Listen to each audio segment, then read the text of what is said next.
Assalamualaikum warahmatullahi wabarakatuh. Selamat siang dan salam sejahtera untuk kita semuanya. Hamdan wa syukranillah, salatu wassalamu ala rasulillah sayyidina maulana Muhammad ibni Abdillah wa la hawla wa la quwata illa billah, amma ba'dah. Hadratal muhtaramin, para kiai, tokoh agama, tokoh masyarakat yang saya takzimi, Bapak Kapolres beserta istri, Bapak Wakapolres beserta istri, para pejabat beserta istri. Kenapa saya sebut istri? Karena saya meyakini kesuksesan seorang suami berangkat dari doa seorang istri. Itu artinya semakin banyak istri, semakin banyak yang mendoa.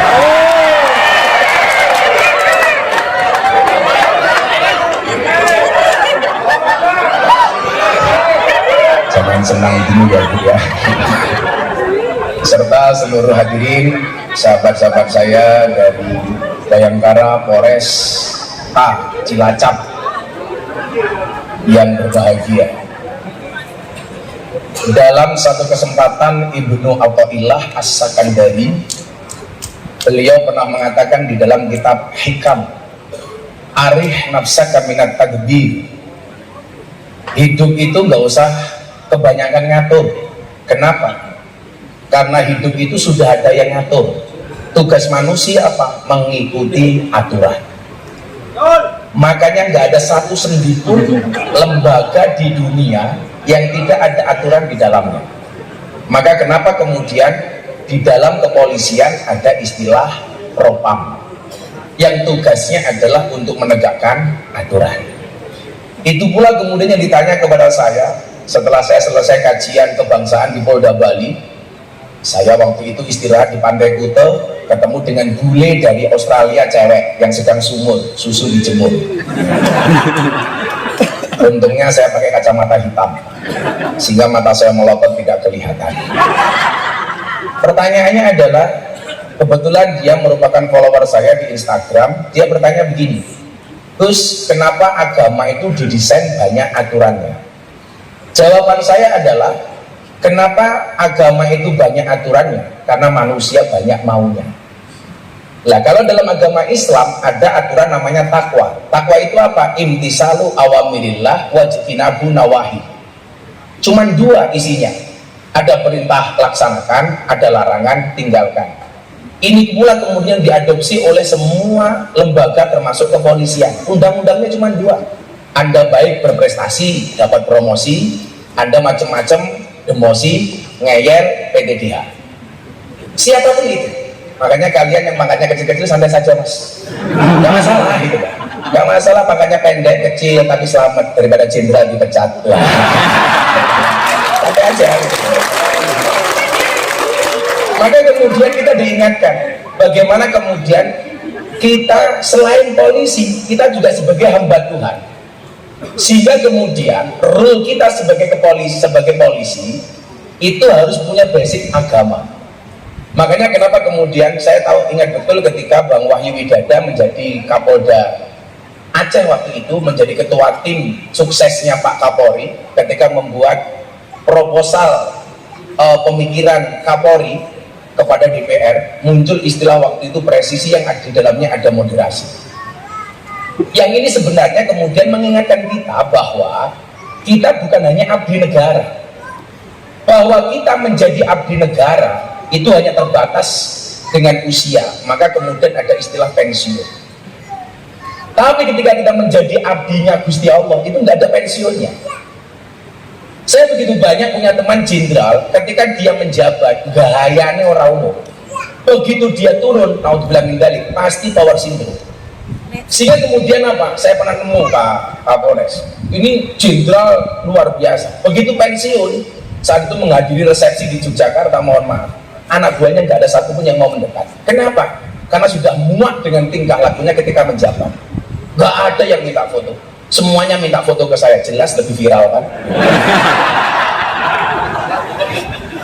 Ya. Maka kemudian sahabat-sahabat saya kepolisian, bahwa kemudian hari ini kita diingatkan begitu banyaknya ujian kepada kita. Ini yang pertama, bahwa mengembalikan secara semestinya bahwa kita ini juga manusia biasa. yang kebetulan oleh Allah diamanai sebagai aparat dengan SK dan senjata. Yang saya meyakini ketika aturan itu, rule of the game-nya kita lakukan secara baik dan benar, Anda itu masuk surga bisa lebih dulu dibandingkan kiai. Kenapa? Karena kiai cuma berkata-kata, sementara Anda langsung bisa eksekusi. Sing jawab amin di sini kita sokongnya karo kiai gitu. Kiai ini kayak rapopo. Jadi kita harus pahami itu. Makanya kemudian apa? Bahwa basicnya ini harus agama. Apapun agama kita. Yang Kristen, ya taatlah dengan agamanya. Yang Muslim, sama. Taat dengan agamanya. Yang Hindu, sama. Maka kemudian itu kita diingatkan bahwa manusia itu lemah. Ibnu Athaillah mengatakan, ma tawaqqafa matlabun anta talibu bi rabbika wala tayassara matlabun anta talibu bi nafsika. Kebetulan saya punya banyak teman-teman polisi di Mabes Polri yang suka ngaji. Bang Wahyu Widada SSDM, kemudian Pak Kabak Intelkam, Pak Ahmad Doviri, yang dulu ketika jadi Kapoltabes sampai jadi Wakapolda, Kapolda, hampir sebulan sekali ke pondok saya. Jadi ini kehormatan Pak Eko, nggak datang malah saya yang datang. Ini antara kehormatan apa kurang ajar saya nggak tahu. Apa kata Ibnu Athaillah? Tidak akan pernah terhenti sebuah permintaan ketika kamu sandarkan permintaanmu kepada Tuhan. Dan tidak akan pernah menjadi mudah sebuah permintaan ketika kamu percaya dengan kemampuan. Persoalannya apa? Bahwa manusia itu mampu bukan karena dia mampu, tapi karena dimampukan oleh Allah yang maha mampu. Sehingga kemudian apa? Ketika kita dapat jabatan, kita nggak sombong. Ketika kita belum dapat jabatan, kita juga nggak susah. Oh, semuanya sudah tinulis, tinakdir kata Gus Dur. Tinakdir. Maka apa? Kita menjalani ini dengan santai. Oleh ya alhamdulillah ya itu pokoknya berjuang. Maka kemudian apa? Kita memahami bahwa tugas kita ini sangat besar. Artinya apa? Besar pula tanggung jawab kita kepada Allah. Besok mohon maaf, saya mungkin hanya dihisap gara-gara cangkem saya. Jangan sampai saya Tony Boster, waton muni dobose, becak tanpa pir, waton jeplak tanpa mikir, dan becak tanpa pelek, waton jeplak arang nganggo utak. Gajah dibelangkoni, orang sedang. Tapi kalau Anda mohon maaf, seragamnya akan dihisap, senjatanya akan dihisap, semuanya akan dihisap, jabatannya akan dihisap, termasuk ibu-ibu Bayangkari. Mohon maaf, kenapa tadi saya sindir seperti itu? Banyak kawan-kawan kita kemudian suaminya jadi aparat baik, ternyata malah istrinya yang nggak bisa baik. Contoh, suaminya Kapolres seperti kejadian di Sumatera, malah istrinya pamer uang di TikTok pula. Ingat ibu-ibu Bayangkari, kekayaan itu seperti celana dalam, boleh dipakai tapi nggak usah dipamerkan.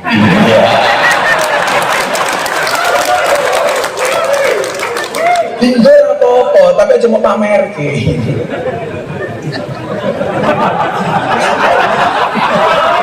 makanya kawan-kawan itu ada dua istilah ya, sumaker sama kirmasu. Sumaker itu sugih macak kiri, sama kirmasu kiri macak sugih. Lah Anda jadi polisi kirmasu saya, sumaker saja, sugih macak kiri. Makanya kayak Bang Eko ini sumaker sugih macak kiri. Undang kita, sorry ya terus akomodasinya pas-pasan. Nah itu sumaker.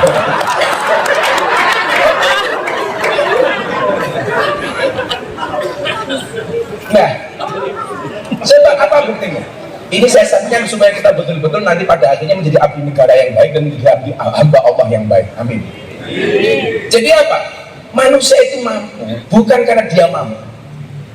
Contoh yang paling sederhana mungkin adalah kayak AKBP Eko ini bisa menjadi Kapolres bukan semata-mata karena prestasi. Yang mungkin lebih berprestasi juga ada dan mungkin lebih banyak. Tapi ketika kemudian Allah tidak menghendaki nggak bisa, Pak. Kan kita kalau di kepolisian itu tidak hanya masalah prestasi, tapi juga butuh relasi.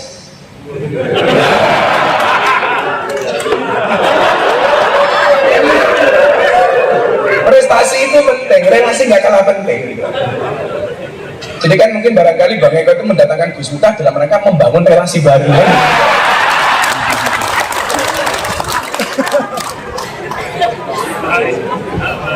Masuk itu termasuklah Kapolres yang sekolah itu ya bisa.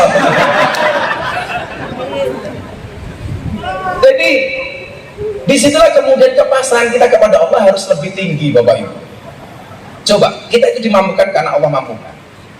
Kayak, nggak usah Bang Ikol, saya umpama, saya mungkin Ustadz Merah Putih yang paling banyak dibully. Dari tahun 2018 pembulian itu nggak pernah berhenti. 2018 nama saya viral gara-gara pengajian di klub malam dan lokalisasi. Viral trending topik. Semuanya membuli. 2019 jadi korbuser masuk Islam, saya banyak dibully. 2021 kembali viral, ceramah saya di gereja Jakarta Penjaringan, Jakarta Utara. Trending topik tidak hanya Indonesia, dunia. Tapi gara-gara itu kemudian saya dapat undangan dari wali kota Los Angeles, Amerika Serikat untuk berbicara toleransi. Gara-gara ceramah itu. Tapi di Indonesia saya dibilang Miftah kafir. Waktu itu ya, saya ceramah di gereja itu, Miftah kafir. Saya jawab, enggak masalah, sahadat lagi. Repot amat. Sebenarnya waktu itu saya dibully bukan karena beda pendapat sih, tapi karena beda pendapatan. Tapi apa? Semakin saya dibully, semakin pasrah. Makanya Mas Eko ya, Pak Wakapolres dan semuanya, para pejabat dan teman-teman polisi, syarat jadi orang besar itu satu, jangan gampang baperan. Itu saja. Kalau kita baperan selesai lah. Ibu-ibu Bayangkara juga begitu, jangan sampai temannya posting status WA, kamu tersinggung, ya Allah. Kalau ada temanmu posting status WA hatimu tersinggung, bukan postingannya yang salah, tapi hatimu yang bermasalah. Wong itu rumah anak kupingmu. Apa-apa tersinggung. Terus saya sampai aja. Nah, coba buktinya apa? Allah memampukan kayak Bang Eko jadi Kapolres. Karena kuasanya Allah. Maka kemudian dikatakan Allahumma lamani alima ataita wala mu'tiya lima mana'ta wala yang fa'udal jad minkal jad. Ini teman-teman yang pengen hatinya tenang, soal pangkat dan jabatan tidak menjadi sebuah masalah, Anda baca doa ini. Allahumma la mani'a lima ataita wala mu'tiya lima mana'ta wala radda lima qadaita wala yang fa'udal jad minkal jad. Kalau Allah sudah kasih, sekuat apapun manusia menolak, pemberian Allah jauh lebih kuat dibandingkan penolakan manusia. Kalau Allah tidak menghendaki, sekuat apapun kita lobby, gak akan mungkin Allah memberi. Nah, kemudian apa? Harus ada kesadaran transendental kepada Allah. Kalau memang manusia itu bisa, kan? Harusnya guru itu anaknya paling pintar. Kenapa? Karena guru pekerjaannya memintarkan orang lain. Tapi fakta nih, banyak guru yang anaknya goblok. Berarti guru gak bisa apa-apa gitu. Kalau memang manusia itu bisa, seharusnya dokter itu badannya paling sehat dong. Wong dia pekerjaannya menyehatkan orang lain. Tapi faktanya banyak dokter yang sakit. Bahkan saya punya teman di Jogja spesialis THT, telinga, hidung, tenggorokan. Uangnya malah budek.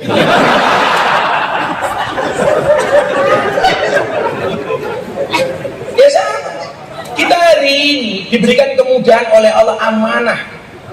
Ini bukan karena kita bisa, dah. Kalau memang manusia itu mampu, seharusnya polisi itu rumahnya paling aman. Pekerjaan kita mengamankan rumahnya orang, tapi faktanya banyak polisi yang kemalingan. Lah, ajudan saya itu Brimob, ada Brimob, ada Kopassus. Ngawal saya pengajian di Jawa Timur. HP-nya kecopetan, kan goblok gitu. Dan ngamankan aku malah kecopetan gitu. Untung sing dicopet dompetmu bukan pistolmu, lah masalah. Dan kalau memang manusia itu mampu, seharusnya apa? Kuli bangunan itu rumahnya paling bagus. Kuli bangunan itu pekerjaannya membaguskan rumah orang lain. Tapi buktinya, faktanya banyak kuli bangunan nggak punya rumah. Artinya apa? Disitulah kemudian kita butuh bersandar kepada Allah, kepada Dia yang Maha Mampu. Kenapa? Karena kita merasa diri kita lemah. Nah, maka untuk menjadi hamba yang baik, tegakkan aturan. Kalau aturan agama saja Anda tegakkan dengan baik, apalagi aturan kelembagaan. Maka di mana-mana saya bilang, saya nggak setuju kalau kemudian stigma Polri gara-gara kasus 1-2 orang oknum polisi itu seolah-olah polisi itu jelek secara kelembagaan. Ini nggak fair masyarakat. Maka di mana-mana saya kampanyekan. Disitulah kemudian kemarin ketika saya ceramah di hadapan Pak Kapolri tanggal 1 Oktober di Probolinggo, saya bilang, Pak Kapolri, ingatlah bahwa badai itu datang tidak untuk mengganggu hidupmu, tapi untuk membersihkan jalan.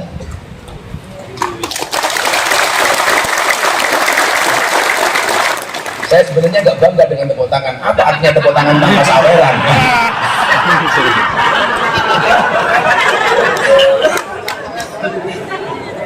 Sawer. Nah, sehingga kemudian apa? Begitu banyak. Tadi mohon maaf, saya tadi berani ngangkat telepon karena yang telepon tadi Pak ASDM Bang Wahyu Widada. Itu sampaikan kepada teman-teman kepolisian poin-poin ini. Oh siap Jenderal. Sehingga kemudian apa? Bahwa ke depan Polri setelah semua ujian ini kita lewati harus rebranding dengan brand yang baru. Saya mengatakan begini, ini teman-teman anggota saya ini adalah cara Allah menyelamatkan lembaga kita. Wallah, saya di hadapan Pak Kapolri saya juga bilang seperti itu, di teman-teman saya bilang begitu. Ini cara Allah menyelamatkan lembaga kita. Allah tidak rela lembaga ini dikuasai oleh orang-orang yang busuk, oleh orang-orang yang jahat. Maka mekanisme Allah yang berlaku. Wa makaru wa makarallah wallahu khairul makirin. Sebaik apapun manusia membuat makar skenario Allah yang paling baik. Allahu Akbar. Allahu Akbar. Kita kan abu-abu berisik gitu.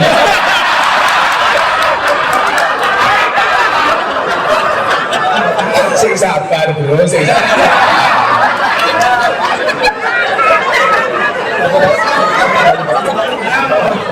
Oh, si Swanto.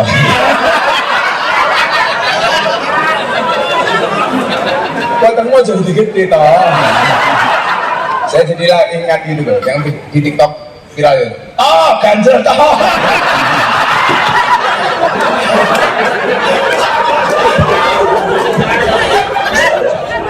Kalau lihat semangatnya ini kayaknya Samapta atau Sabara ini. Betul kelihatan. Masa Sabara kelihatan. Saya itu membedakan polisi lalu polisi Intel apa dia Bimas, Mas Eko itu nggak perlu lihat seragamnya kok, cukup lihat dari batuknya itu beda. Kalau Intel itu batuknya ditahan-tahan, dia khawatir ketahuan. Tapi kalau Bimas,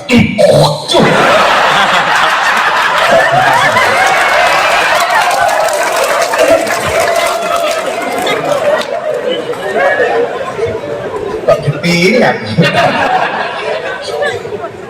Jadi Bapak Ibu, sedulur-sedulur saya Pak Bayangkara yang saya cintai. Jadi ujian-ujian ini Allah sengaja. Gak mungkin Allah itu mau mengangkat derajatnya tanpa diuji. Coba kita lihat. Nabi Adam itu di surga. Wes suwe nae ra umum. Nek sebagai apa terus entuk kiai. Semuanya dapat. Ora ngopo karepmu. Tapi keberadaan Adam di surga sendirian diuji oleh Allah dengan rasa sedih. Makanya dia minta pasangan. Lah Adam yang di surga dengan segala kenikmatannya saja masih merasa kesepian ketika dia tidak punya pasangan. Masa ada anggota polisi dia jomblo mengatakan aku happy, jangan-jangan tidak normal dia. Masih ada yang jomblo. Sakit kan? Memang lamu sunat. Diuji oleh Allah. Apakah ujian berhenti sampai di situ? Ternyata mohon maaf, Allah ngasih ujian juga ngasih kunci jawaban. Jadi mohon maaf, tidak mungkin Allah memberikan soal jawaban tanpa menyertai kunci jawaban. Ketika masalah itu datang, Allah jauh hari sudah menyiapkan solusinya.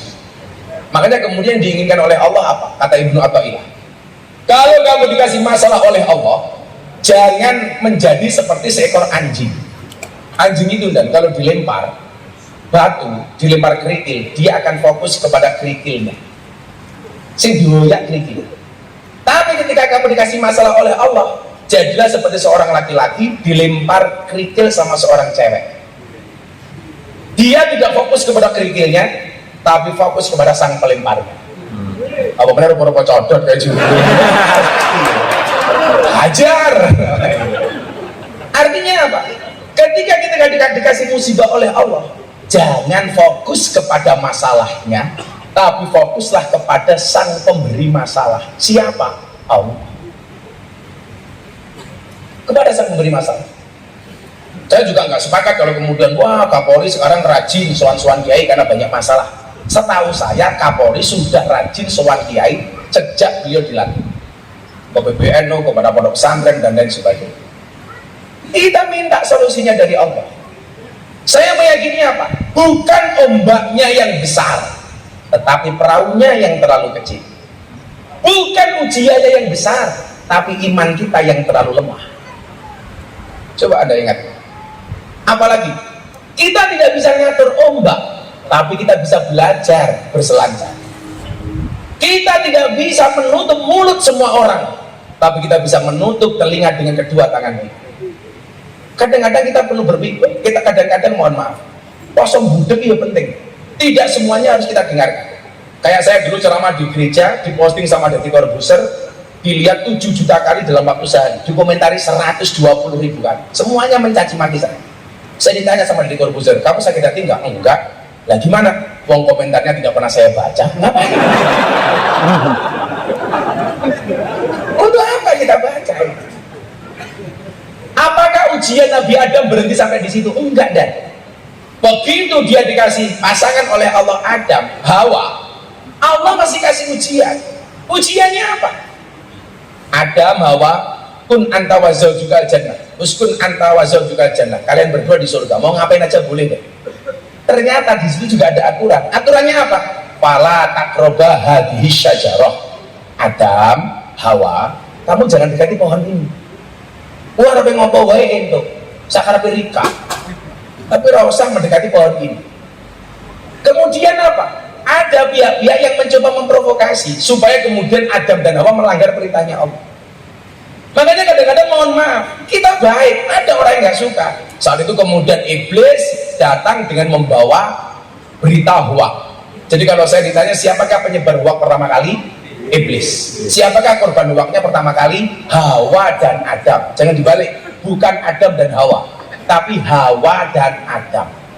Karena yang diprovokasi oleh iblis pertama kali bukan Adam, tapi istrinya si Hawa. Kenapa? Iblis tahu perempuan itu kelemahannya di telinga, cowok itu kelemahannya di mata.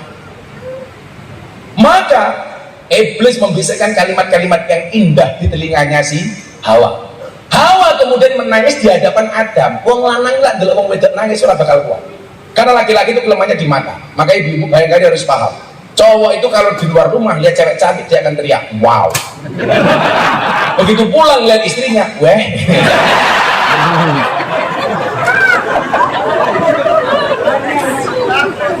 Karena cowok kelemahannya di mata, kalau cewek di telinga. Salah satu bisikan iblis apa? Hawa, kamu tahu nggak? Demi Allah, buah yang paling enak, makanan yang paling enak di surga itu salah satunya buah dari pohon ini. Olah dimakan saja, demi Allah nggak apa-apa. Kemudian apa? Hawa terprovokasi, matur sama Adam pakai nangis-nangis. Akhirnya mereka berdua terprovokasi. Adam itu percaya kenapa? Karena iblis bersumpah dengan nama Allah. Makanya Anda penyidik di reskrim jangan kaget kalau ada calon tersangka, demi Allah saya tidak. Iblis juga seperti itu cangkemnya. Jadi jangan terprovokasi dengan kalimat demi Allah. Karena iblis itu jualannya juga nama Allah. Akhirnya mereka berdua mengambil buah ini kemudian dimakan berdua. Fa'azallahuma syaiton. Maka kemudian setan menggelincirkan Adam dan Hawa keluar gara-gara makanan di surga itu yang dilarang. Itulah alasan Pak Kapolres kenapa para perempuan, para istri kalau diajak makan suami, ayo mah makan di mana mah? Jawabannya pasti terserah. Ya. Kenapa perempuan kalau diajak makan jawabannya terserah? Karena perempuan pernah punya pengalaman salah milih makanan. Tapi anehnya perempuan ketika suami bilang ke restoran langsung dia bilang, loh Pak kok di sini? Lah itulah perempuan. Perempuan itu seperti pesawat, mau dimengerti tapi nggak pernah mau mengerti.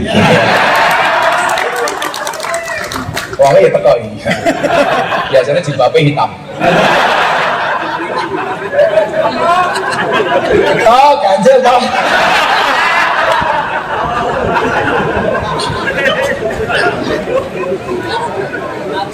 Ujian apa lagi kemudian sebelum saya masuk ke wilayah ini? Coba, orang itu kalau sudah berada di zona nyaman, Pak, itu pasti oleh Allah diuji.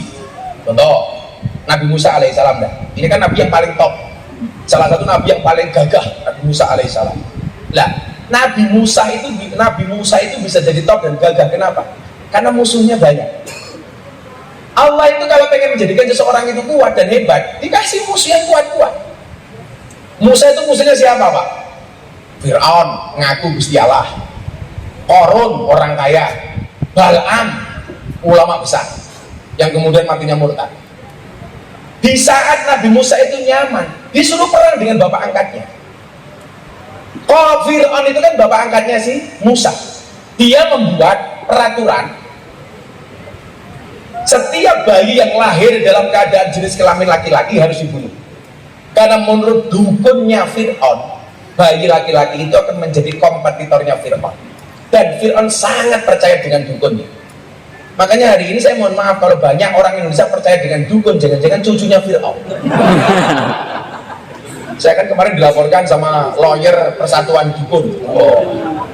Gara-gara saya dianggap melanggar KUHP pasal penistaan dukun. Gara-gara saya bilang Atta Halilintar bikin podcast sama saya edukasi supaya masyarakat tidak percaya dengan dukun. Atta tanya sama saya nih, Gus, kenapa dukun itu dipanggil paranormal? Saya jawab, ya, dukun itu dipanggil paranormal karena yang datang orang abnormal. Dukun itu dipanggil orang pintar karena yang datang orang bodoh. Saya bilang, kalau memang dukun itu bisa, seharusnya dukun itu istrinya paling cantik. Kenapa? Karena dukun jualannya pelet dan pengasihan. Tapi faktanya banyak dukun yang istrinya merongos. Lah dukunnya marah. Gara katanya kalimat istrinya merongos itu menista dukun. Padahal saya tidak menyebut nama. Kalau saya menyebut nama umpamanya dukun Siswanto bojone merongos. Lah itu Siswanto bisa marah sama saya. Siswanto bisa melaporkan saya gitu.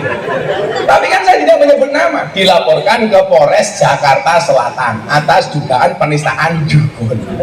Ya saya baik-baik saja. Nah, Fir'aun ini akhirnya apa? Diuji oleh Allah. Musa ini, ibunya Musa melahirkan bayi laki-laki. Mendengar pengumuman dari kerajaan Fir'aun bayi laki-laki dibunuh, ibunya Nabi Musa pasrah. Bayi Musa ditaruh di sungai dihanyutkan. Atas izin Allah, bayinya ini mendarat di belakang kerajaannya Fir'aun. Ditemu sama istrinya Fir'aun, namanya Siti Asyah. Jadi Fir'aun itu kafir, tapi istri Siti Asyah itu sangat-sangat solehah. Makanya ibu-ibu Bayangkari, dalam Al-Quran itu ada 4 macam tipe keluarga. Coba Anda kira-kira pilih yang mana? 1, tipe keluarga Nabi Nuh, suaminya soleh, istrinya nakal. 2, tipe keluarga Fir'aun, suaminya nakal, istrinya solehah. 3, tipe keluarga Abu Lahab, suaminya nakal, istrinya nakal. Yang keempat, tipe keluarga Ibrahim, suaminya soleh, istrinya solehah. Ibu-ibu pilih mana? Nuh, Fir'aun, Abu Lahab, apa Ibrahim? Ibrahim, subhanallah. Dan Anda tahu Ibrahim istrinya 2.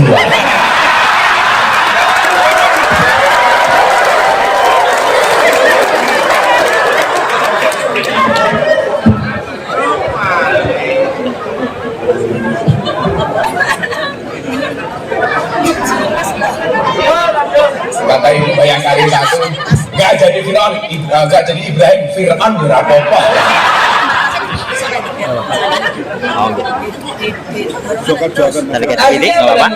Bayi dibawa pulang, Fir'aun kaget. Loh, ini bayi laki-laki kenapa kamu bawa pulang? Ini harus dibunuh. Apa kata Siti Asyah? Engkau disik, Mas. Bayi yang kamu bunuh itu bayi yang kamu cari. Ini datang sendiri, jangan dibunuh. Ini mungkin ada kebaikan bagi kita. Wong yang kamu bunuh itu yang kamu cari ini datang sendiri. Delalah enggak. Fir'aun itu manut sama istrinya Siti Asyah. Maka sejarah mencatat sejak saat itulah suami kalah sama istri. Itu sejarahnya. Alhamdulillah masak buah gagai Kapolres di kantor. Neng omah ketemu bojone iki.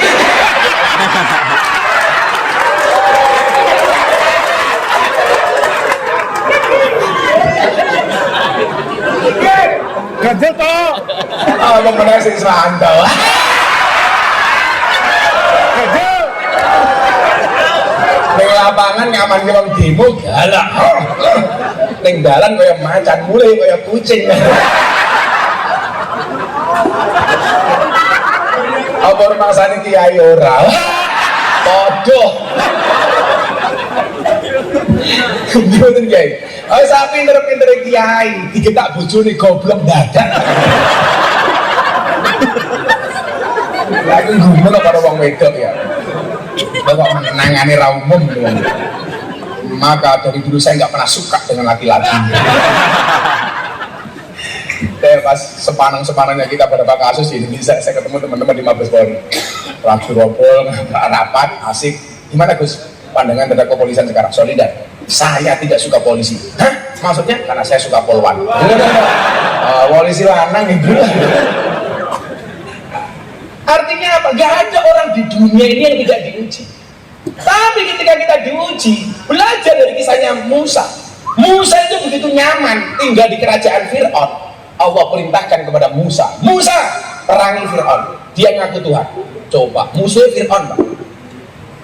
Musa karena dia taat, hatinya baik, hatinya bersih, manut. Kalau pakai akal gak akan mungkin berani. Kerajaan besar Fir'aun, pasukannya banyak Fir'aun, amunisinya banyak Fir'aun, alutsistanya lengkap Fir'aun. Musa gak punya apa-apa. Tapi karena dia merasa ini perintah Allah, berani. Pertanyaan saya, Musa menang apa kalah? Menang apa kalah, Pak? Kalah, buktinya lah tadi yuk. Kalah, ketemu lautan. Pilihannya cuma dua, balik dimakan Fir'aun, bablas masuk lautan. Tapi apa yang membedakan antara Musa dengan Fir'aun? Bedanya satu, Pak. Sekuat-kuatnya Fir'aun merasa dirinya adalah Tuhan, sementara selemah-lemahnya Musa di dalam hatinya ada Tuhan. Akhirnya siapa yang dimenangkan oleh Allah? Dia yang merasa lemah tapi hatinya ada Tuhan, dimenangkan oleh Allah. Siapa? Musa. Allah memberikan kejutan kepada Musa, ketaatan Musa dibalas oleh Allah dengan lautan yang terbelah. Artinya apa? Pertolongan Allah itu biasanya last minute, detik-detik akhir. Tapi ingat, kalau kayak dukun itu ngawur. Wesi, wesi.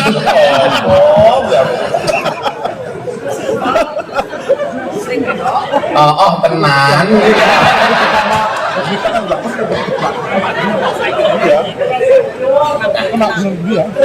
Maka kita diingatkan dengan Pancasila sila pertama. Pancasila sila pertama. Saya itu punya tugas, Pak, dari Presiden untuk membuat gerakan moderasi beragama dan berbangsa yang happy dan menyenangkan. Kemudian saya combine dengan programnya Polri Presisi yang itu juga ada moderasi. Moderasi ini adalah bentuk kecerdasan teman-teman polisi waktu itu merubah dari bahasa deradikalisasi menjadi moderasi supaya bahasanya lebih diperhalus. Nah, ketika kita berbicara masalah keutuhanan, kita bersyukur kita tinggal di Indonesia yang disebut dalam Muktamar NU tahun 1936 di Banjarmasin bahwa Indonesia itu Darussalam, bukan Darul Islam. Negara yang damai. Negara ini bukan negara Islam, tapi sangat Islami. Negara ini bukan negara agama, tapi negara yang sangat agamis. Maka kemudian apa? Pancasila yang disepakati oleh para perumus Insinyur Soekarno, Supomo, sama Muhammad Yamin, kemudian dibawa tim 9 menghadap kepada Hadratus Syekh Hasyim As'ari yang ada di Jombang. Apakah beliau berkenan, ridho, ikhlas dengan Pancasila sebagai ideologi negara? Ini saya undang. Jadi para pendiri bangsa kita itu sangat religius. Bagaimana kemudian ketika menghadapi suatu persoalan yang pelik, itu pasti soal kepada ulama, soal kepada tokoh agama. Maka saya pesan kepada Anda siapapun, tugas dimanapun tolong tokoh agama, tokoh masyarakat Anda soal. Kayak hari ini lagu yang sedang viral Joko Tingkir. Joko Tingkir itu jadi orang hebat karena manut dengan titai Kanjeng Sunan Kalijogo.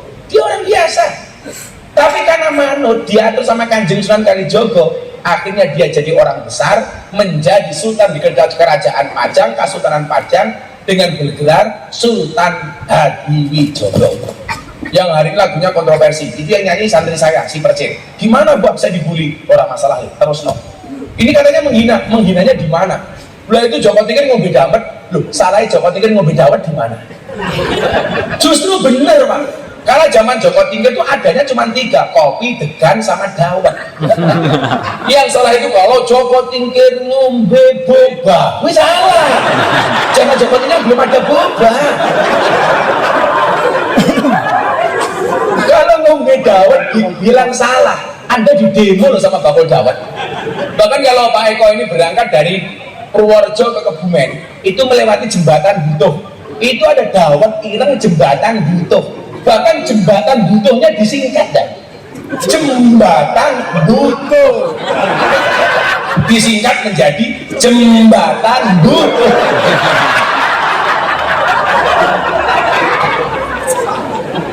Orang tegel lagi orang. Ibu baru paham. Oh, sama halnya Pancasila ketika mau digunakan sebagai sebuah ideologi dasar negara, yang ini merupakan salah satu konsensus dari Pancasila, NKRI, kemudian Undang-Undang Dasar 1945 dan Bhinneka Tunggal Ika. Ini disoalkan kepada Hadratus Syekh Hasyim Asy'ari. Bapak Ibu tahu kenapa Hasyim Asy'ari itu mendapatkan gelar Hadratus Syekh? Karena beliau ulama yang hafal dengan 6 kutubus sittah. Dari Bukhari, Muslim, Nasa'i, dan Tirmidzi, hafal semua. Di Indonesia cuma ada 2. Satu Hadratus Syekh Hasyim Asy'ari, yang kedua Hadratus Syekhah Fatimah binti Maimun yang makamnya ada di Gresik.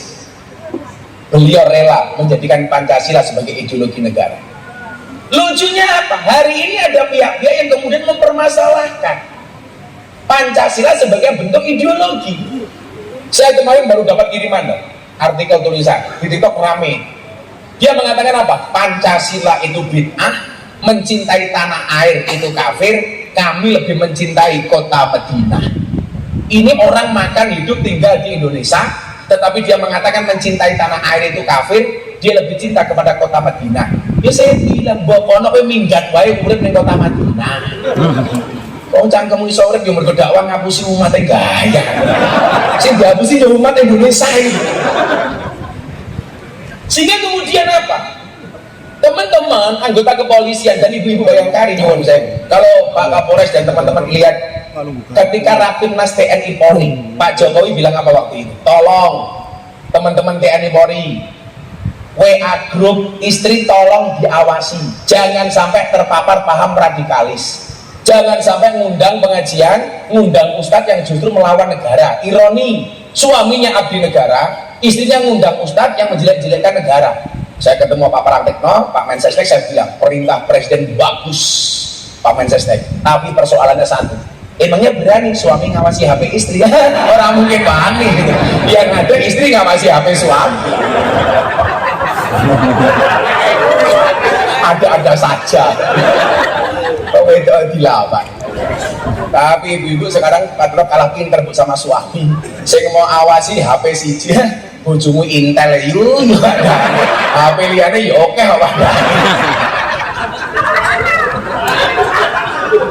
Coba dilawan. Gajel toh, gajel. Apalagi Intel apa Ores. Di sini kalau di Cilacap ada visi kan? Kanit visi ada kan? Enggak ada ya, aman. Kalau di Semarang, di Jogja itu kanit visi, itu bahaya sekali. Karena mereka mainnya ke puskesmas, pusat kesenangan mas-mas. Sehingga kemudian apa? Pemahaman kebangsaan dan keagamaan ini harus kita pahami secara baik dan benar. Baik di dalam berbangsa dan beragama. Dalam persoalan kebangsaan contohnya, bahwa hari ini kita hidup di satu ekosistem yang sudah dirancang oleh para founding fathers, bahwa negara ini adalah negara kesepakatan, negara konsensus dengan adanya 4 pilar yang ada di dalamnya: Pancasila, Bhinneka Tunggal Ika, NKRI, dan Undang-Undang Dasar 1945. Itu kalau disingkat apa Kiai? PBNU, Pancasila, Bhinneka Tunggal Ika, NKRI, dan Undang-Undang Dasar 1945.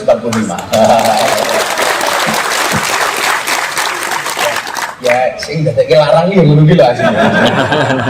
Murah lah nang Polres Cilacap. Murah nyang.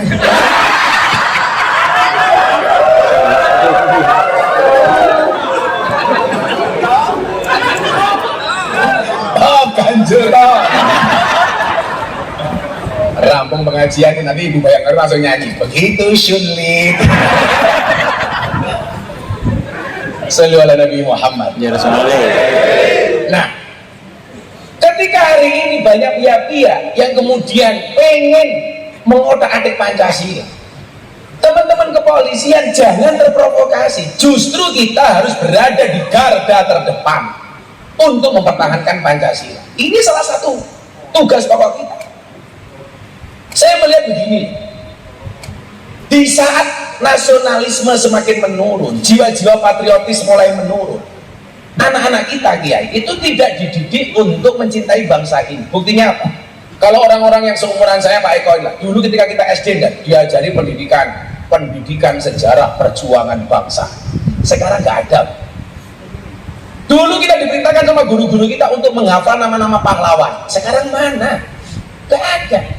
Dulu kita hafal dengan lagu-lagu wajib kebangsaan. Kita nggak tahu sekarang anak. Dulu kita hafal dengan nama Cut Nyadin, Cut Mutia. Sekarang nggak tahu, Pak. Taunya Cut Keke, Cut Tari, Cut Mini. Ini menurut saya apa? Sangat mengerikan. Di saat bangsa ini butuh generasi muda yang care terhadap bangsanya, tapi justru nggak ada edukasi untuk mereka. Maka kemudian apa? Ini menjadi tugas bersama. Saya mintalah teman-teman Bimas yang biasa bersentuhan dengan masyarakat, ingatkan kembali tentang pentingnya makna kebangsaan, tentang pentingnya mencintai bangsa ini, tentang pentingnya memahami ideologi. Kalau Anda punya kesempatan ketemu dengan masyarakat di berbagai kesempatan, awali semua aktivitas dengan menyanyikan lagu Indonesia Raya. Makanya saya sering saya baru ngaji, saya minta 1-2 pengunjung datang ke atas panggung, ayo kamu hafal Pancasila, enggak saya kasih uang. Itu dalam rangka apa? Kembali mengingatkan anak bangsa kepada jati dirinya. Orang-orang yang mempersoalkan Pancasila, mereka mengatakan apa? Pancasila itu tidak Islami. Menurut saya sangat Islami. Kenapa? Mbah Hasim yang hafal ratusan ribu hadis saja ridho. Masa hari ini yang baru hafal 1-2 hadis sudah teriak-teriak Pancasila tidak cocok dengan Islam, bertentangan dengan agama. Malah kemarin saya di Solo itu takbir, mereka teriak Allahu Akbar, langsung tak jawab Sami Allahu liman hamidah. Sopirku malah jawab Rabbana walakal hamd. Saya curiga sing takbir mung gege Siswanto.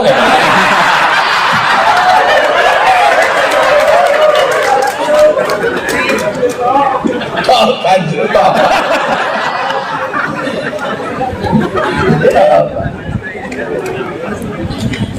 Ketuhanan yang Maha Esa menjamin semua anak bangsa menganut agama dan kepercayaannya dengan memberikan kebebasan sebebas-bebasnya untuk menjalankan perintah agamanya tanpa harus mendapatkan intervensi dari pihak manapun. Makanya kemarin ada berita lucu, dan saya pengajian di Banyuwangi, bintang tamu saya Farel Prayoga yang nyanyi Ojo Dibanding-banding. Setelah itu kemudian muncul berita di media sosial, framing, bluffing, judulnya apa? Gus Miftah intervensi agama Farel Prayoga. Fakta yang terjadi adalah ini pengajian dan puluhan ribu orang. Farel datang, saya nggak tahu sebagai bintang tamu, dia sholawatan. Nah, selesai sholawatan saya tanya, Farel kamu bisa ngaji apa enggak? Dia berbisik di telinga saya, nggak bisa Gus. Loh, kok nggak bisa? Terus dia nyanyi Ojo Dibanding-banding. Panitia datang membawa selembar kertas.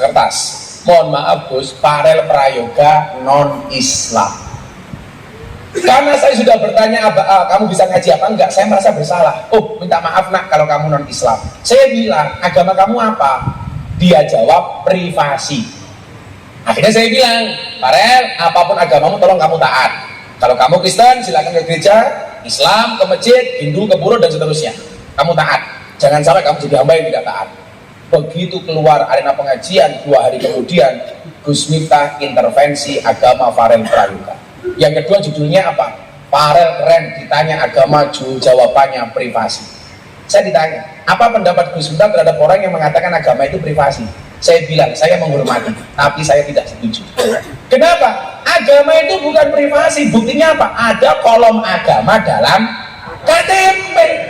Toh Al-Quran juga mengatakan waladzi arsala rasulahu bil huda wa dinil haq liyut hirohu ala dini kulli. Agama itu harus didohirkan.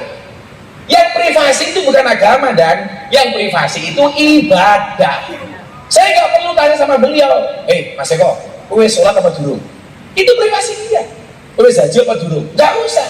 Tapi kalau agama perlu didiklir. Contoh kejadian teman-teman laka lantas, kalau ada orang kecelakaan dia mati, dia mau diopeni dengan cara Islam atau Kristen, yang dilihat apa? KTP.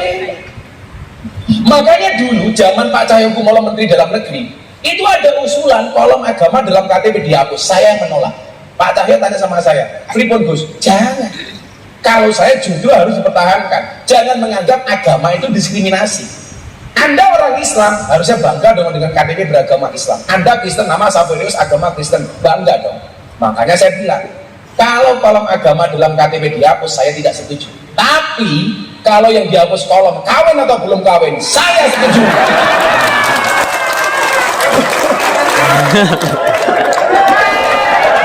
Akbar. Ganjil toh. Toh, ganjil toh.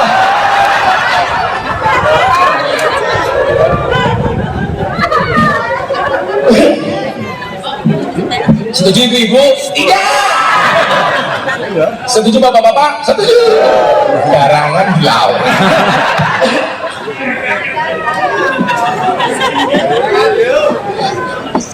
Siswanto? Yes.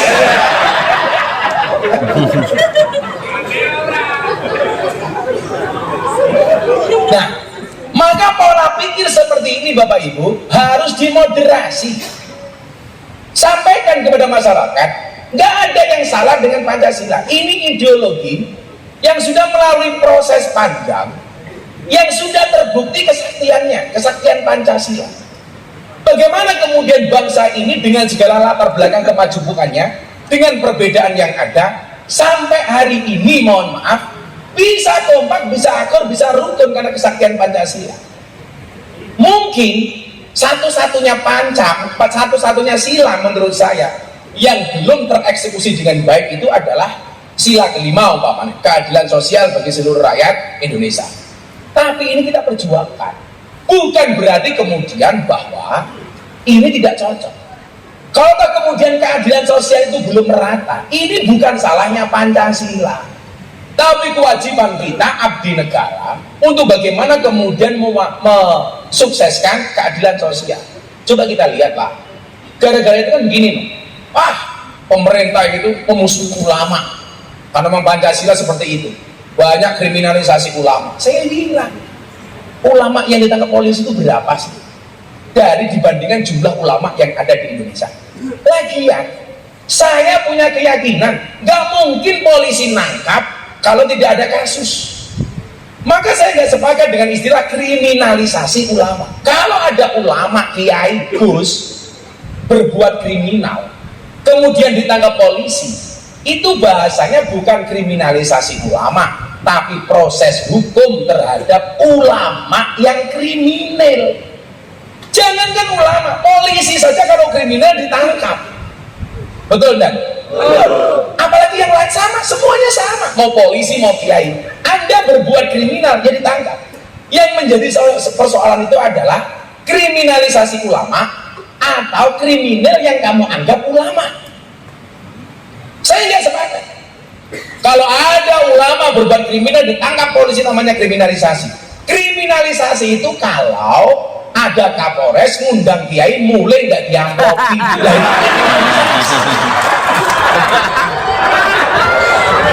Ganjil toh. Ganjil toh. Ganjil. Bisa dilaporkan ke Reskrim atas dugaan pasal 378 penipuan.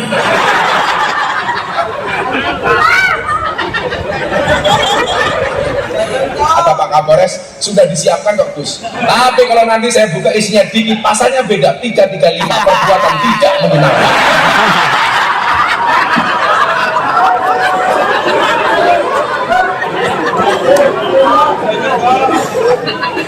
Kalau ini bukan ganjil atau sesuatu, ganjil Pak Kasat Lantas. Oh lagi umroh kata tanda saya ini aman. Sallu ala Nabi Muhammad. Biasanya Pak Kapolres, salah pemahaman itu berangkat dari mana? Ini muaranya nanti. Seperti nanti amarat Pak Presiden. Berangkatnya dari mana? Ternyata salah paham itu atau paham yang salah itu berangkat dari guru yang salah, dari cara memilih pengajian yang salah. Ibu-ibu bayangkari, nyuwun sewu. Ini banyak kasus-kasus di berbagai daerah, di Sumatera, di Kalimantan. Nyuwun sewu. Semangat kita membuat pengajian jangan sampai kemudian kontraproduktif terhadap semangat Polri, terhadap semangat pemerintah untuk memoderasi beragama. Sehingga kemudian apa? Pola pikir kita bertentangan dengan negara. Mohon maaf, yang kemarin sering kita bahas sama Bang Wahyu, sama Pak Kadensus, sahabat saya Pak Martinus ini. Contoh beginilah.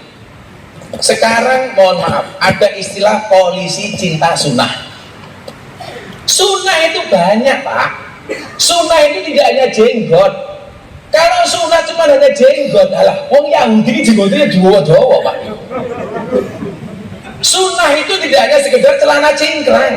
Gampang tuh, Pak Eko ngetok rampung. Apa nggak katok kurang bahan selesai. Sunnah itu banyak. Dan tidak kemudian harus sama katakanlah dengan Nabi. Dulu kan pernah ada kejadian anggota polisi bikin jubah, seragamnya coklat, dibikin jubah kayak jubahnya orang Arab. Wila goblok gitu. Maksudnya ini apa gitu. Mosok baju coklat Bayangkara dibuat jubah katanya supaya sunnah Rasul. Ngapa ke Quran 30 juz ya sunnah Rasul. Mbok apa nih? Buntu tak mau dadakno gitu. Inilah kemudian pikiran-pikiran yang perlu dimoderasi. Bahwa kemudian apa? Jangan sampai salah milih guru, Bu. Al ilmu bila syai'in fasaihu syaitan. Ilmu tanpa guru, gurunya setan. Salah milih guru, gurunya mbahnya setan. Makanya sering saya bilang, salah pergaulan itu lebih gampang dinasihati daripada mereka yang salah milih pengajian. Loh, dia orang yang masuk Islam melalui Gus Miftah itu sampai hari ini sudah 230 orang lebih. Rata-rata mereka nggak tahu Islam. Kayak saya dapat tamu dari Belanda, gara-gara saya ceramah di gereja itu. Bro, I will to be Muslim. Saya tanya, agama kamu apa? Before I am atheist and now Katolik. Terus saya bilang, do you know about Islam? Apakah Anda tahu Islam itu apa? No, I don't know about Islam. Saya bilang, if you don't know about Islam, why you will to be a Muslim? Dia bilang apa? Because your Islam is enjoy, relax, and happy. Karena saya melihat Islamnya Gus Miftah itu enjoy, relax, dan menyenangkan. Maka saya ingin masuk Islam. Sesimpel itu ya. Maka saya bilang, orang non-Islam itu tidak membaca Quranmu. Orang non-Islam tidak membaca hadismu. Tetapi orang non-Islam itu membaca akhlak dan perbuatan. Artinya apa? Kalau kamu pengen memperlihatkan Islam itu keren, rahmatan lil alamin, perbaikilah akhlak dan perbuatanmu. Inti maulid kan itu. Sama kita anggota kepolisian. Saya dulu bilang sama dari Corbuzier ketika dia mau masuk Islam, bro, I will to be Muslim. Sudahlah, lu sama yang lain saja masuk Islamnya. Enggak. Dulu Gus Miftah pernah bilang sama saya, kalau saya harus masuk jadi orang Islam, kalau saya masuk Islam melalui pintu yang keras, maka Islam saya akan penuh dengan kekerasan. Kalau saya masuk Islam melalui pintu yang marah-marah, maka Islam saya akan penuh dengan kemarahan. Gus Miftah bilang sama saya, kalau harus masuk Islam, masuklah Islam melalui pintu yang ramah dan menyenangkan, makanya agama Islam akan menjadi Islam yang ramah dan menyenangkan. Dan dia bilang, kalau saya harus masuk Islam melalui yang pintu yang ramah, this is you, not others. Itu Gus Miftah, bukan yang lain. Bagaimana nggak ramah? Kita ngaji di sini Pak Kiai ngerokok, fine, ramah saya.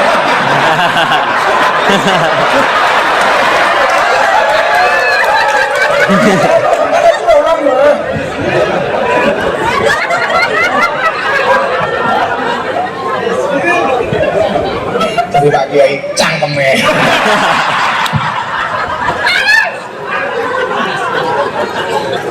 Itulah hebatnya orang NU. Karena orang NU ngerokok punya dalil. Ini a'madul udud ba'da tahawud. Tapi insya Allah orang rokok itu nggak bisa tua dan. Karena sudah masih muda sudah mati. Saya itu ditakdir oleh Allah orang NU yang tidak bisa merokok. Padahal bapak saya perokok berat. Makanya kemarin saya pulang bawa buku bahaya merokok, saya kasih bapak saya, dan subhanallah bapak saya langsung berhenti membaca.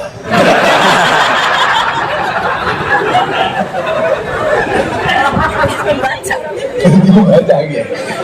Nah, ada 3 tantangan moderasi. Ada tantangan moderasi, 3 tantangan moderasi. Yang pertama adalah berkembangnya pemahaman dan pengamalan keagamaan yang berlebihan, melampaui batas dan ekstrim, sehingga malah bertolak belakang dengan esensi ajaran agama. Esensi ajaran agama adalah memanusiakan manusia.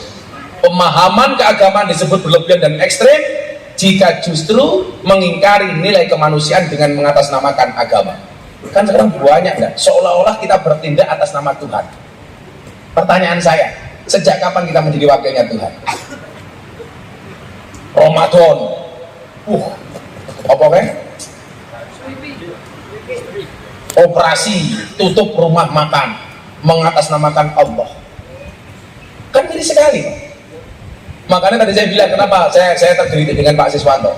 Karena sekarang takbir itu dijual murah. Dulu zaman Mbah kita takbir itu, mohon maaf, saya punya cerita bahasa ini, kacang hijau dan disuwuk, takbir jadi bom, lempar ke Belanda jadi apa namanya granat. Sekarang kelasnya takbir hanya untuk nutup rumah makan, kan gancok gitu. Masuk fungsi takbir tutup rumah makan, ini terlalu murah. Maka saya bilang, bulan Ramadan itu mengajarkan kepada kita bukan untuk minta dihormati, tapi puasa melahirkan pribadi yang terhormat. Kenapa? Karena kita puasa tidak minta untuk dihormati, karena puasa kita untuk Allah. Makanya Allah mengatakan apa dalam hadis qudsi? As-saumu li wa ana ajzi. Puasa itu untukku dan aku yang akan membalasnya, kata Allah. Lagian kalau kita tersinggung dengan orang yang buka rumah makan di siang hari, harusnya kita malu sama orang miskin yang sepanjang tahun dia bisa lewat depan restoran tapi nggak bisa beli. Kita hanya bulan Ramadan toh. Makanya kenapa bulan Ramadan orang puasa itu mulutnya bau? Supaya lebih banyak diamnya. Karena bulan Ramadan yang perlu ditutup bukan restorannya tapi cangkemnya. Maka kenapa dikatakan diam itu emas? Makanya Pak Wakapolres kalau istrinya minta emas, diamlah.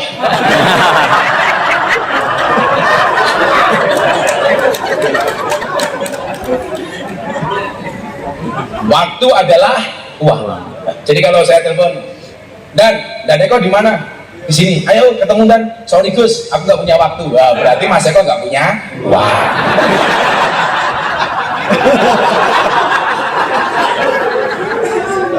Makanya kalau istri minta uang dikasih waktu. Ini pikiran-pikiran yang perlu dimoderasi, mengatasnamakan Allah. Kemudian yang kedua apa? Ada klaim kebenaran terhadap tafsir agama yang dimiliki. Ada sebagian orang yang merasa paham tafsir keagamaannya sajalah yang paling benar, lalu memaksa orang lain untuk mengikuti paham tafsirnya. Padahal mohon maaf, hari ini banyak orang yang tidak punya kemampuan tafsir kayak melumarin tafsir kayak Quran. Contoh yang membuat saya geleng-geleng itu apa? Sekelas Profesor Dr. Quraisy Shihab, profesor dan doktor di bidang Quran, sampai punya kitab tafsir namanya Al-Misbah, dibully oleh orang-orang netizen yang mungkin baca Qurannya tidak fasih, nggak tahu ilmu tajwid, mungkin baca Quran juga salah, gara-gara Profesor Dr. Quraisy Shihab punya anak Najwa Shihab yang tidak pakai jilbab. Seolah-olah dia lebih hebat tafsirnya dibandingkan Profesor Dr. Quraisy Shihab. Makanya kemudian Gus Dur dulu bilang begini, Dan, akan datang satu saat orang tidak pernah ngaji tahu-tahu dipanggil ustaz. Akan datang satu zaman orang tidak pernah ngaji tahu-tahu dipanggil kiai.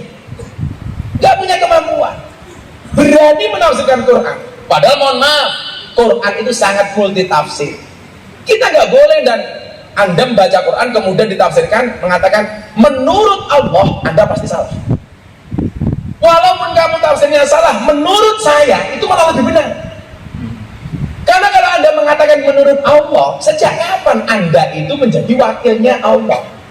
Dan sebaik-baik tafsirmu itu tidak akan pernah sama dengan apa yang diinginkan oleh Allah. Nggak boleh.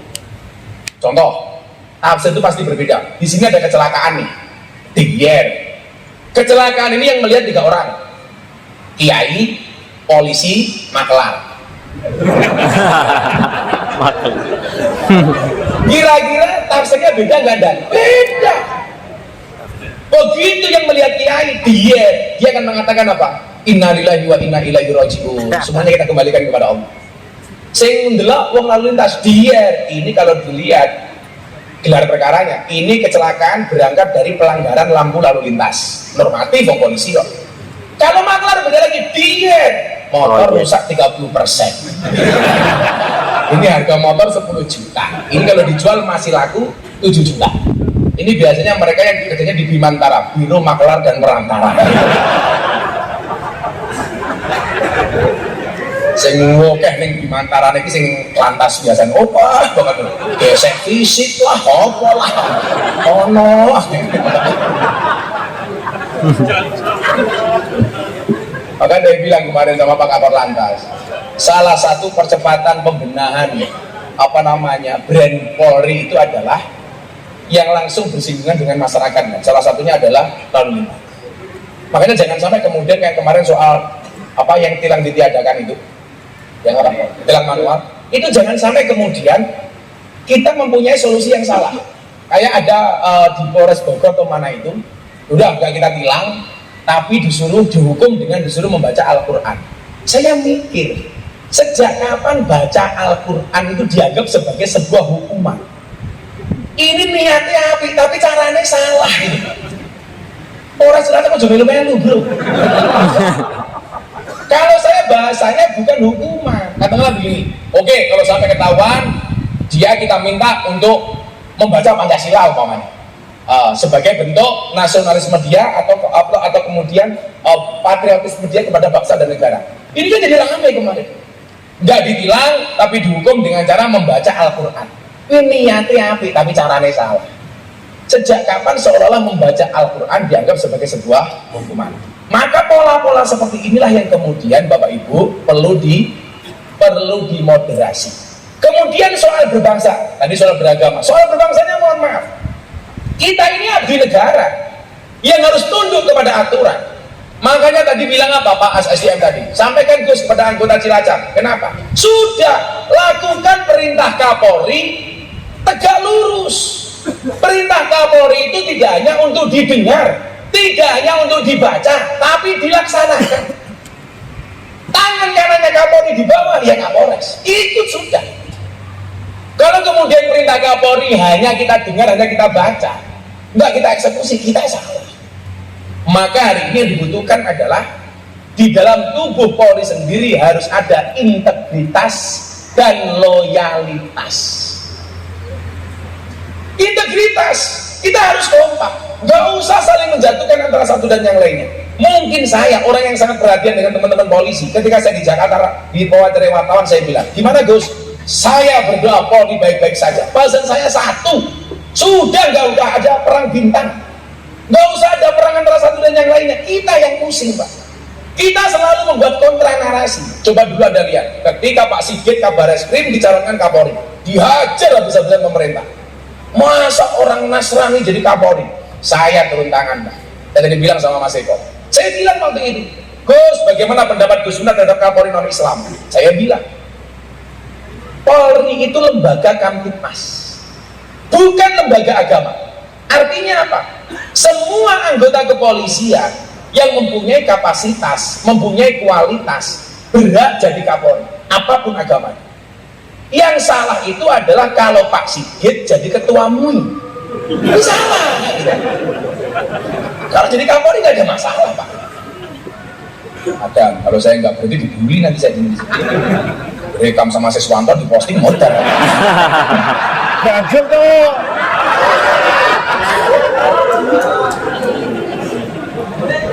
Rujak gantungan.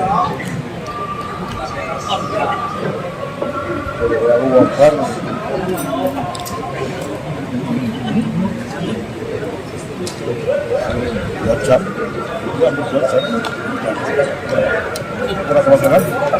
Enak. Karena kan nggak terasa tahu.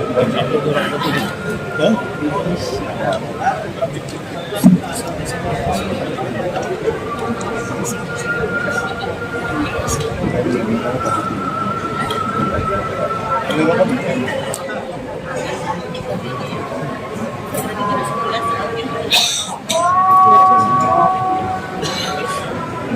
Satu jam.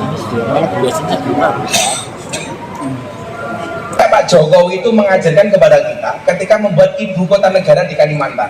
Apa yang beliau lakukan, Pak? Minta kepada semua gubernur untuk membawa tanah dan air dari masing-masing provinsi. Ini orang yang gagal paham mengatakan Jokowi presiden klenik. Kenapa harus membawa tanah dari masing-masing daerah? Jokowi presiden yang percaya dengan dukun, tahayul dan lain sebagainya. Saya bilang, oh Anda salah. Kita lihat contoh umpamanya ketika Kanjeng Sunan Kalijogo membuat Masjid Demak. Itu kan proyeknya Kanjeng Sunan Kalijogo, tapi banyak wali yang dilibatkan, sehingga Sunan Gunung Jati nyumbang cagak satu, tiang satu, Sunan Ampel nyumbang cagak, kemudian Sunan Sunan Bonang nyumbang cagak, kemudian cagak satunya dari Kanjeng Sunan Kalijogo yang kita kenal dengan Soko Tatal, cagak dari tatal-tatal gitu. Apa semangat yang ingin disampaikan oleh Kanjeng Sunan Kalijogo? Semangat persatuan dan kebersamaan. Kalau seandainya masjid itu dibuat oleh Kanjeng Sunan Kalijogo sendiri, pasti jadi. Tapi beliau melibatkan semua wali. Karena semangat yang dibawa adalah semangat persatuan. Kalau itu belum komplit, belum cukup, tak kasih lagi satu. Masjidil Haram itu pernah kebanjiran. Hajar Aswad lepas dari tempatnya.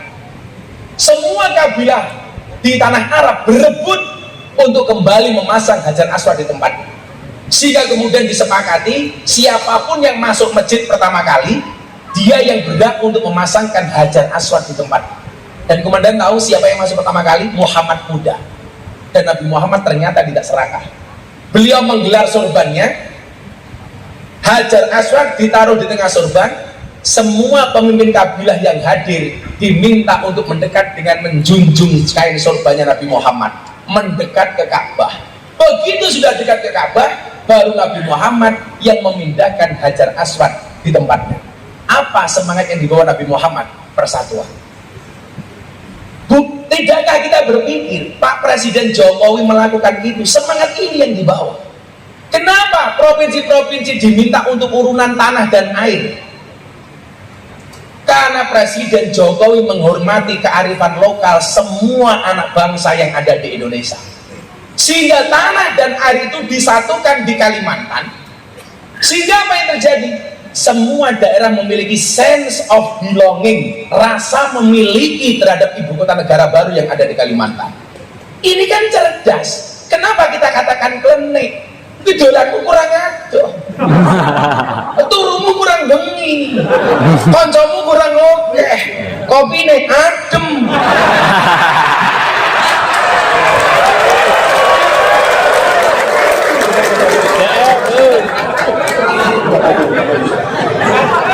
No, kok iso klenik itu. Semangat yang dibawa oleh presiden dan itu persatuan. Malah ada orang dulu mengatakan begini, ibu kota dipindah ke tempat buangan jin, setan, demit, iblis waktu itu. Akhirnya dia dianggap menghinakan orang Kalimantan, tidak menghormati kearifan lokal orang Kalimantan, jadi penjara. Pasal undang-undang ITE sama head speech. Saya ditanya sama wartawan, Gus, bagaimana pendapat Gus minta ibu kota pindah ke Kalimantan? Gak masalah ibu kota pindah ke Kalimantan, asalkan kamu tidak kembali ke hati mantan. Integritas, persatuan. Makanya saya bilang para komandan mohon izin, sehebat dibaca Superman itu kalah sama Super Team. Superman itu goblok, badannya besar, bajunya es. Lebih goblok lagi, pakai celana dalam di luar. Yang paling goblok siapa? Dan yang nonton. Tahu orang goblok kenapa ditonton? Lah saya berharap teman-teman di Polresta Cilacap, yuk kita jaga kekompakan, integritas. Kemudian kedua tentunya loyalitas. Bahwa kemudian Al-Quran pun memerintahkan kepada kita untuk taat kepada para pemimpin-pemimpin kita. Saya ini kemudian yang dikira pemerintah banget, enggak. Saya itu juga biasa kok mengkritik presiden. Yang paling fenomenal ketika legalitas miras diteken sama Pak Jokowi hari ini, sorenya saya langsung mengumpulkan teman-teman wartawan. Bagaimana pendapat Gus Miftah? Saya bilang, mohon maaf Pak Presiden, saya Miftah Maulana Habibur Rahman, saya menolak legalitas miras. Kenapa? Karena keharaman khomer di dalam Al-Quran itu qat'i, mutlak, tidak bisa ditawar-tawar. Satu-satunya minuman keras yang layak dan boleh dikonsumsi adalah es batu. Wah, saya guyoni seperti itu. Besoknya Pak Jokowi melalui Pak Praktikno telepon saya, Gus, dicabut sama Presiden, mendengarkan usulan dan kritikan dari masyarakat. Artinya apa? Presiden, pemerintah juga bisa dikritik asalkan dengan cara yang baik, bil ma'ruf wa tawassaw bil haqqi wa tawassaw bis sabr. Bahkan ketika Nabi Musa dan Harun diperintahkan untuk menasihati Fir'aun, Allah mengatakan kepada Musa dan Harun, faqula lahu qawlan layyina. Harun, Musa, kamu ngomong sama Fir'aun yang lembut.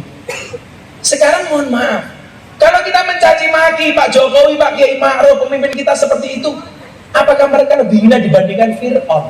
Sementara Allah saja memerintahkan Harun dan Musa untuk berbicara kepada Fir'aun dengan cara yang lemah dan lembut. Lah, pemahaman-pemahaman seperti itu para komandan yang saya muliakan, ya kita sampaikan kepada masyarakat. Sehingga kemudian apa? Bangsa ini akan menjadi bangsa yang besar, berangkat dari kerukunan dan keakuran yang ada. Amin Allahumma amin. Jangan sampai kebanyakan bangsa Indonesia hari ini orang-orangnya nyuwun sewu dan profesinya seperti wasit sepak bola. Apa itu? Lari ke sana kemari mencari kesalahan orang lain. Kurang ajar wasit bal-balan.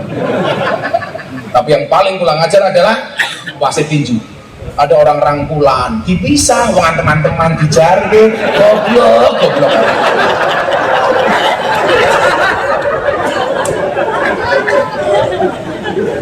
Akhirnya Bapak Ibu semuanya yang saya muliakan, yakinlah bahwa keadaan hari ini akan menjadi baik manakala kita kembalikan semuanya kepada Allah Subhanahu wa Ta'ala. Sebelum Pak Kiai berdoa, yuk kita membaca sholawat hasbi rabbi yang saya populerkan. Hasbi rabbi jallallah ma fi qalbi ghairullah Nur Muhammad sallallahu la ilaha illallah. Hasbi rabbi jallallah, cukuplah Allah yang maha agung sebagai penolong. Ma fi qalbi ghairullah, tidak ada sesuatu pun di dalam hatiku kecuali namamu ya Allah. Nur Muhammad sallallahu, cahaya Muhammad yang Allah bersolawat kepadanya. La ilaha illallah, tidak ada Tuhan kecuali Allah. Sholawat itu ibadah yang paling gampang, boleh dilakukan baik punya wudhu maupun tidak punya wudhu. Jadi kalau Pak Eko, Pak apel pagi, yuk kita mulai kegiatan hari ini dengan membaca sholawat dan surat Al-Fatihah, itu keren. Teman-teman juga seperti itu. Shallu ala Nabi Muhammad. Hasbi Rabbi Jallallah ma fi qalbi ghairullah Nur Muhammad sallallahu la ilaha illallah. Hasbi Rabbi Jallallah ma fi qalbi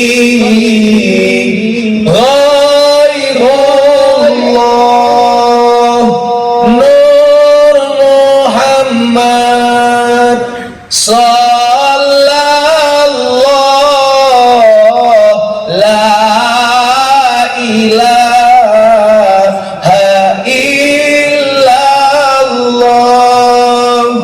Hasbi Rabbi Jallallah ma fi qalbi ghairullah Nur Muhammad sallallahu la ilaha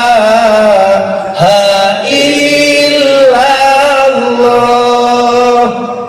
Akhirnya Bapak Kapolres dan semuanya ingat, kerja 24 jam, resiko tugas paling berat, gaji kecil, tapi yakinlah bagaimanapun coklat rasanya paling manis. Terima kasih. Assalamualaikum warahmatullahi wabarakatuh.